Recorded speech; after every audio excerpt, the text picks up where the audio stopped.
बिस्मिल्लाहिर्रहमानिर्रहीम। Engineer Jawad from जाने PC की रिपेयरिंग। ये सेट है साको 3 किलोवाट का सेट है। इसे हम ऑफ भी करते हैं तो ये रीस्टार्ट हो रहा बार बार।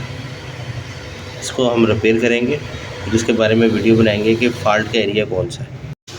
ये वही इन्वर्टर है जो रीस्टार्ट हो रहा था। यहाँ पे आप देखेंगे ये कैपेसिटर पे हमने जंपर किया है। इसको जो वीडियो बनाएंगे इसमें आगे देखेंगे कि वो ड्राइंग के थ्रू हमने इस पर क्या एक्शन लिया और ये क्यों जंपर किया। ये वो PV 3200 जो साको बेस्ड इन्वर्टर था उस टाइप का ये मॉडल था। इसको रिपेयर किया जो बार बार रीस्टार्ट हो रहा था। अब ड्राइंग से हम इसकी हेल्प से अंडरस्टैंड करेंगे कि क्या इशू आ रहा था। बटन को ऑफ करने के बावजूद भी सेट टर्निंग ऑन कंडीशन में आ जाता था, बार बार रीसेट हो रहा था। तो उस रीसेटिंग जो क्योंकि ये ऑलरेडी किसी टेक्नीशियन से होकर आया था तो इसके आईसी को 3845 जो SMPS आईसी को सप्लाई जो उसको VCC सप्लाई मिल रही थी पिन नंबर 7 पे ऑलरेडी मिल रही थी। अगर ऑफ भी कर दे तो भी मिल रही थी। तो उसके VCC के दो पाथ थे, एक तो बैटरी से पावर आ रही थी और एक जो इसका फीडबैक से जो पावर आ रही थी। तो इसमें रिपेयर करने के लिए सबसे पहले ये जो D49 ये जो डायोड था इसको ओपन कर दिया, यहाँ से उतार दिया इस डायोड को। अब एक VCC का जो इसका पाथ बनना था उसको हटा दिया।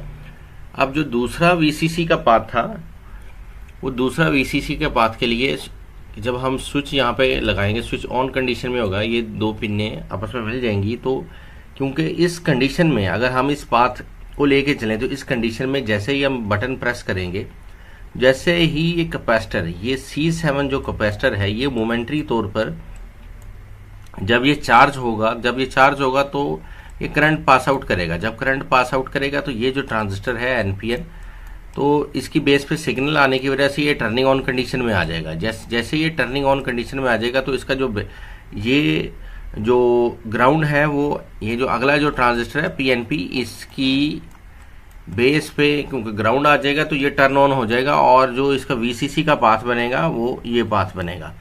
मगर इसमें एक प्रॉब्लम थी। वो प्रॉब्लम ये थी क्योंकि ये कैपेसिटर जितनी देर के लिए चार्ज होगा उतनी देर के लिए करंट का पाथ बनेगा। ये जो कैपेसिटर जितनी देर के लिए चार्ज होगा उतनी देर के लिए करंट का पाथ बनेगा।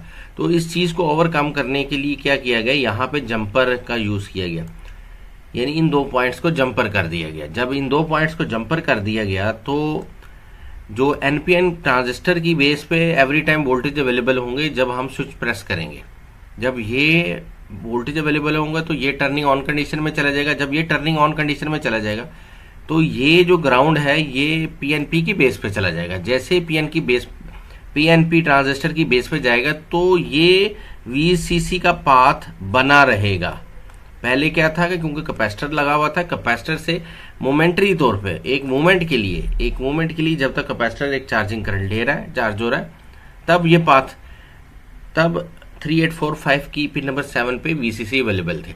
मगर अब ये पाथ क्योंकि यहाँ पे हमने जंपर कर दिया और ये डायोड को उतार दिया तो ये एक कंप्लीट पाथ बन गया जो कि इस ट्रांजिस्टर को टर्न ऑन होने के लिए। अब ये रिपेयरिंग ये एक इस डायोड को उतारने के बाद और इस कैपेसिटर यहाँ पे इन पॉइंट्स पे जंपर करने के बाद अब ये सेट रीस्टार्ट कंडीशन से निकल गया।